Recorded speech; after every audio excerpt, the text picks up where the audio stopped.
Então vamos lá, nós temos a convicção que a nossa igreja é fundada na rocha sólida que é Jesus Cristo.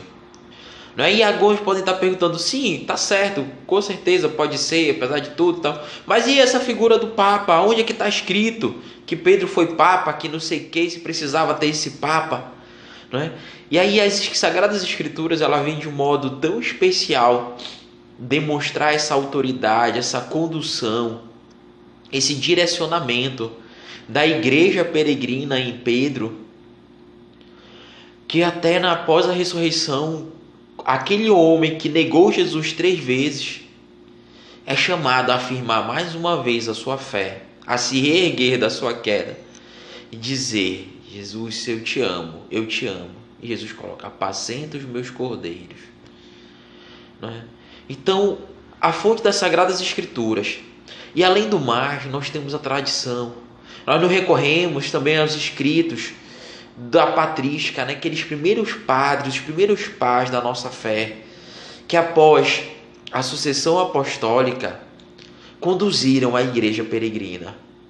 Né? E nós identificamos essa realidade.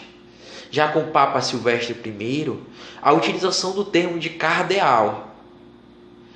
E com o Papa, no período do Papa Silvestre I, nós temos algo muito marcante para a liberdade religiosa, que é o Edito de Milão, onde concedia essa liberdade aos cristãos, à Igreja Católica, de ter o seu culto, de se organizar, de se manter livre.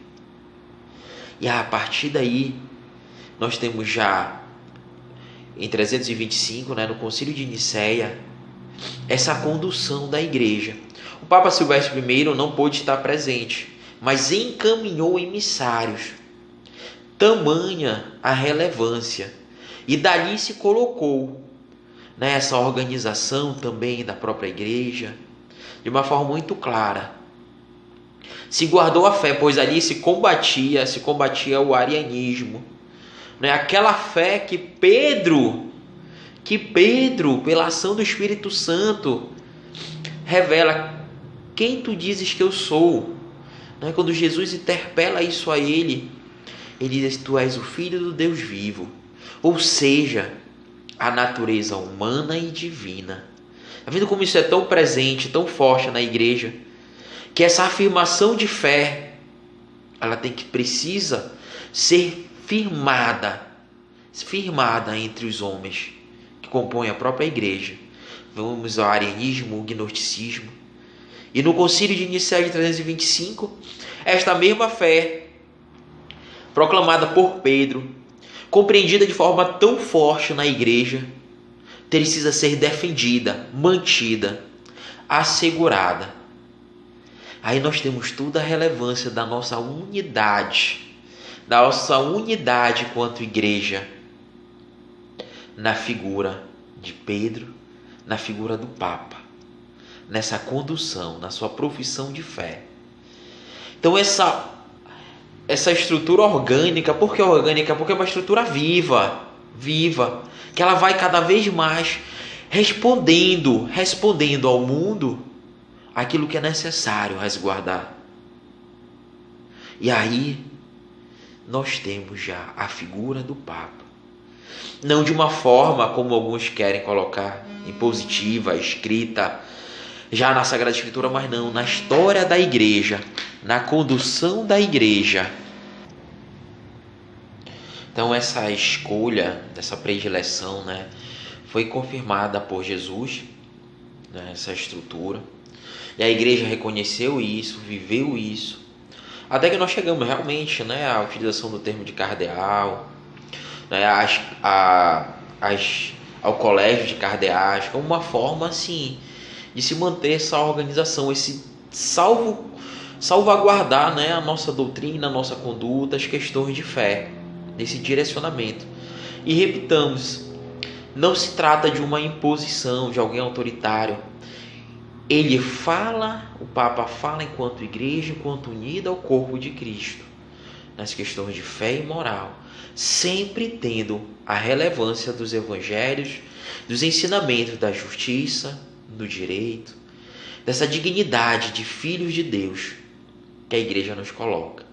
E ele participa de uma forma muito própria na democracia assim, interna, né, na sua eleição, de mostrar como se vai conduzindo nessa igreja, uma voz que fala por todos e representa a todos. Então, uma unidade.